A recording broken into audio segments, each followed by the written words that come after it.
वादी कश्मीर में बर्फबारी और बारिश की वजह से कहीं न कहीं खुशकसाली जो है वो खत्म हो चुकी है और उसकी वजह से जो मुश्किलात थी वो भी कहीं हद तक जो है खत्म हो चुकी है। सबसे बड़ा फैक्टर अगर हम फॉग की बात करते हैं, फॉग जो है वो बिल्कुल ही खत्म हो चुकी है। विजिबिलिटी भी अब बहुत ही ज्यादा अच्छी हो गई है। खासकर अगर हम श्रीनगर की बात करते हैं, श्रीनगर में पूरे दिन भर जो है वो फॉग रहती थी, लेकिन अब जो बारिशों का सिलसिला और साथ ही साथ बर्फबारी जो है पहाड़ी इलाकों में हुई है, अब फॉग जो है वो कहीं ना कहीं खत्म हो चुकी है और साथ ही साथ विजिबिलिटी में भी फर्क जो है वो पड़ी है। विजिबिलिटी भी अब ठीक हो चुकी है क्योंकि विजिबिलिटी बहुत ही कम हो गई थी, जिसकी वजह से ड्राइविंग के दौरान जो है वो कम्यूटर्स को बहुत ही ज्यादा सामना करना पड़ रहा था और बहुत ही ज्यादा खतरात भी बढ़ जाते थे। लेकिन अब अगर हम बात करते हैं, वेदर जो है वो खुशगवार हो चुका है और वहीं पर अगर हम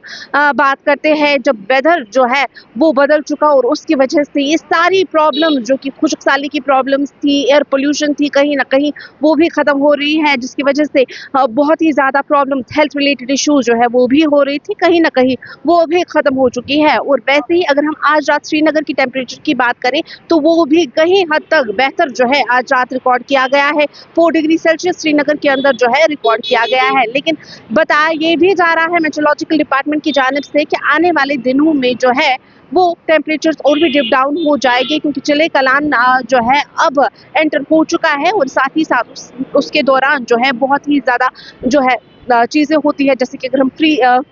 नदी नालों की फ्रीज की बात करें तो नदी नाले जो है वो फ्रीज हो जाते हैं, बाकी सारी चीजें जो है वो हो जाती है। लेकिन फिलहाल के तौर पर वेदर जो है वो खुशगवार हो चुका है, यानी कि अगर हम टेम्परेचर्स की बात करें तो टेम्परेचर जो है वो बेहतर हो चुके हैं और साथ ही साथ ड्राई वेदर, खुशकसाली जैसी एक बड़ा इशू जो है वो कहीं हद तक खत्म हो चुका है। श्रीनगर से गुलिस्तान टीवी के लिए मैं नातिका भट्ट, वीडियो जर्नलिस्ट नईम शफी के साथ।